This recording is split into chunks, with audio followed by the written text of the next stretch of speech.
Hey everyone, I'm out here doing a video with Julio Diez of the 710 Custom Sheaths. You may have seen the video that I did on this sheath that he did for me for my Becker BK9. I love this sheath. This is the first time I've had anyone make a custom sheath for one of my knives, and it definitely spoiled me, I would say, to appreciating a very well-made sheath. You may have also seen the video that I did with Ethan Becker at SHOT Show. If you haven't, I'll have a link to that at the end of this video. But obviously, being around a bunch of Becker knives, Ethan Becker is very familiar with your work, and also encourage people to check out your stuff as well. So definitely high praise from some pretty important people. Right now, we're actually at the Becker Gathering here for the West Coast up here in Oregon, in my neck of the woods. Happen to have a beautiful day for it. Yeah. And you know, you coming up from California, this is probably pretty familiar for you. But so while he's done a lot of work with sheaths, your emphasis now is going towards making actual knives. Is that correct? Yep. All right. So how long have you been making knives? 3-4 years. 3-4 years. Okay. Yeah. So you seem to, based off the work that I've seen of you that you've been doing, you seem to be gaining some pretty impressive mastery of it. So the knives we're going to be showing you in this video are going to be available starting Blade Show, correct? Yep. And you're actually going to be at Blade Show, correct? Booth 405. Booth 405. So I'll put that here at the bottom of the screen. So any of you who are going to Blade Show, first of all, I'm jealous, but second of all, definitely check out Booth 405, correct? Okay. Yep. That's appropriate for California. But anyway, yeah, so check that out. You'll see these knives there, and also you're going to have them available on your website. Same day. Same day. June 2nd. June 2nd. Okay. So let's go ahead and run through some of these knives that you're going to have. He obviously has a lot more than just these ones. These are going to be the newer ones, special for Blade Show. So you can check out the rest of them on his website. I'll probably roll in pictures at some point as well. But why don't you run us through some of these designs that you're going to have available there? I'm going to have these Kukri neckers. Okay. They're mini kooks. Nothing to do with like big chopping or anything. They're just kind of small, but a very similar blade shape to the traditional kukri. You got that nice big belly on it, but I also really like this finger choil, I guess is what you would call it, right? Yep. That's the correct terminology. What that allows you to do is get really nice up and close with your work and do some really fine feather sticks or anything like that is going to be really good with that. But if you had to, you could probably do some minor chopping with something like this, right? Yeah. And then I also like the design that he went with on the sheath itself. Kukris traditionally have been really hard to design good sheaths for because of the blade shape. So you have this little retention strap that secures it nicely, and then it comes out of the sheath really easily. Okay, sorry about that. We had some distractions.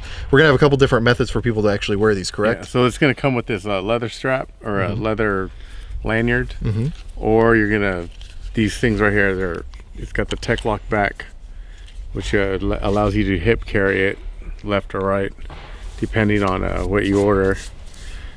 These are going to be an upcharge on my website.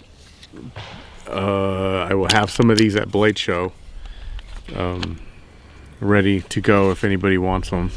And the nice thing is, like, I would encourage you, if you're kind of on the fence, you don't know which method you want to go with, I would probably encourage you to go, opt for the tech lock, because what you can do is if you decide, well, maybe now I want to start neck carrying it, all you got to do is take these screws out, the tech lock part comes off, and then just threads, a lanyard through there, boom, now you got a neck knife. So you're kind of getting the best of both worlds if you go opt up for getting that little tech lock on there. Yep.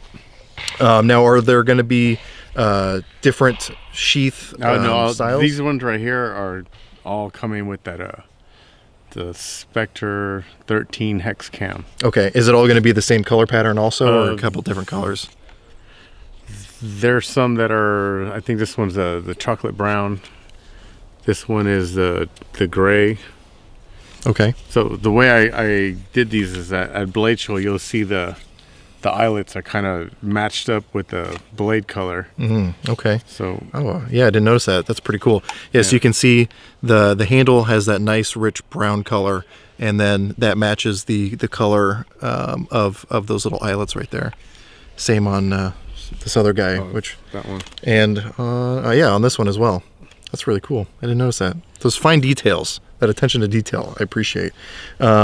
So do you have a rough approximation of what these are going to run? These are 200, and then the extra tech lock backers are going to be 15. Okay, so yeah, not a whole lot extra. Again, it's going to give you the extra option of being able to carry it on your waist as well.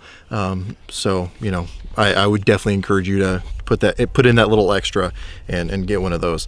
So what else do we have here? I got these 710 river rats. I went out tubing on a river with one of my buddies in San Joaquin County.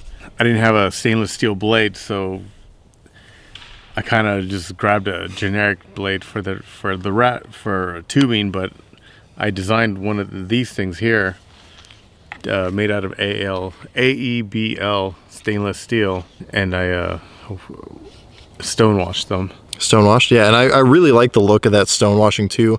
And then the logo's laser etched, correct? Yeah. So first of all, he's got a pretty cool logo, and then being able to incorporate that into that stonewash, I think looks really, really cool. It just really complements that knife really well. And the nice thing is, there's enough standoff from where the edge is that you could probably sharpen this, you know, for years and years and years, and never even come close to that logo too. Yeah, and these two as well. They come with a basic leather belt loop, but you could also wear this as a neck carry.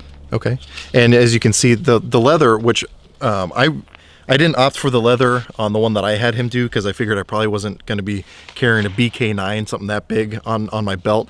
But the leather work that he has on his sheaths is really cool, and you can see that he's got that logo. If that'll try to catch the light appropriately, he's got the logo on there too, which is a really nice touch. But yeah, really good looking leather on these. And then we have one more that you're going to have, correct? Yep. These are the 710 Skellies.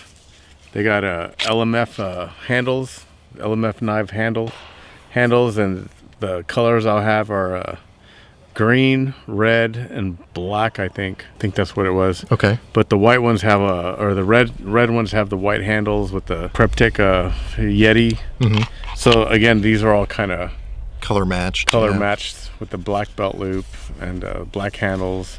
Yeah, and I'll roll in some pictures of both the white one, like the white with the red, and the other colors, because again, the complement of colors, that a little bit of attention to detail makes for some really nice complements of colors, and just kind of that color matching is really cool. Again, you have that really nice laser etched logo on there, which again, I love that logo. Same on the leather for the sheath as well. Again, you could neck carry these if you wanted to, because the eyelets, again, the eyelets match both the leather and the grip panels on all of them, correct? So you got like the red, yep. And for the red ones, because he sent me some sneak peek pictures of those, which were pretty darn cool. And then what are these going to be retailing for? $240. $240, okay. Yeah. And again, you know, my experience started with the sheaths, and they are excellent quality sheaths. What I really like about them is because of the taco style fold over on these, you have a lot less excess bulk and weight coming off the side of these, and it still gives you plenty of mounting options. I mean, you have all different kinds of carry options listed on your website, everything from the standard leather like this to the Kydex like this to the little D-rings and the hangers, the leather straps and the belt loop. So I mean, and all these sheaths right here are ambidextrous. So the only difference is that the eyelets, if you want to carry it on, you know, right hand pull or whatever, the only difference would be the eyelets would be they're all finished for the right side, but if you do it left side, you get the working side. Okay. You know? So that's the only difference. But I mean, for most people who are carrying something like a neck knife, the thing you care about most is functionality. The look is an afterthought typically. Not to say that it doesn't hurt to have a good looking knife. And one thing I kind of haven't mentioned yet is the handle work that he does feels really, really good in the hand. You know, I was feeling some back at our campsite. I was feeling some of the other, you know, grip panels that he has on, not really grip panels. I'm used to gun lingo, so I'm used to grip panels. But the grips that he's done on these knives feel really good. They just fit in the hand really well. And it just feels really natural to use them. You know, you've been bringing knives here to the Becker gatherings for years, and you know, I haven't heard people complain about it. Yeah. And people have been hard using these knives as well. These aren't just for looks. These things can actually handle some use, right? Yeah. Yeah. And you know, he doesn't just do these knives. Again, these are the ones that are going to be special to Blade Show. So I highly encourage you to check them out again if you're going to be at Blade Show. Again, if you aren't going to make it to Blade Show like myself, they will be listed on his website on June 2nd, which is the first day of Blade Show. And then you can see all the other products he has on his website as well. You've been doing all kinds of knives. And what I also would encourage you to do, and I'll have the links below for this, is follow him on Facebook, because you post a lot of pictures on Facebook. Yeah. And it's and Instagram. Instagram too, yeah. It's like knife porn for people. Like I just see pictures all the time of stuff I'm drooling over, and I'm really excited to come to these Becker gatherings because it lets me actually get hands-on on a lot of that stuff and feel the functionality of it, as well as you know, the good-looking aspects of the knives. You also have the bottle openers that you've been working on. Oh yeah, I didn't bring those. Oh well, so I'll roll in some pictures of those. Those are pretty cool. You got the stonewashed look on those as well. Yeah. He's got hats, he's got flags. Yep. I mean, Beanies. your beanies. The beanies are really cool. And I mean, when you got a cool logo, it's good to put that logo on as much stuff as you can. I need to pick up one of those myself. So you know, he's really covering the gamut. I really like the work that he's doing. You know, don't tell him I said this, but he's a really good guy also, which is one of the reasons I like supporting him. And you know, I'm always a big proponent of supporting good people, because it's easy to feel good about spending money when you know that it's going to good people. Yeah, you know, and they're made in America, right? Yep. Which is always good too. So you know, inherently made in America down in California where he's at. You know, which, say what you want about Californians, but Julio seems to be pretty all right. And like I said, Ethan Becker's vouched for him as well. So is there anything else that you think people should know about? No, just hope to see you at Blade Show. Yeah, hope to see you at Blade Show. You are appreciating Oregon. You spent some time on the coast this weekend, so that was fun. you know, if anyone else in California, feel free to come up, but don't move here, because there's too many of you moving into Oregon, and you're making it a lot harder on us, especially when it comes to gun laws. But anyway, that aside, Julio, I appreciate you talking to us. Yep. You know, he's got really, really good stuff. Again, I would highly encourage you to check him out, especially if you're going to go to Blade Show. Get a hand on these knives, see what you think, and if you have any experience with his knives or sheaths or anything like that, go ahead and post your experience in the comments below, so anyone else who may not have had that experience can you know, see other people's firsthand experience as well, because I think that's a very valuable thing. But again, being able to get your hands on these at Blade Show is going to be really cool. That's in Atlanta this year, right? Yep. Yeah, so any of you guys on the East Coast or people who are willing to travel, definitely check them out. Booth 405. It's going to be a good time. And what are the dates for Blade Show? June 2nd through the 4th. Okay, so somewhere in there. So first week of June. Yep. Yeah, definitely check them out there. But anyway, as always, I feel like we've probably gone on long enough. Hopefully I've put in some good pictures to whet your taste buds a little bit. But as always, I hope you're able to get something out of this video, and I really appreciate you watching.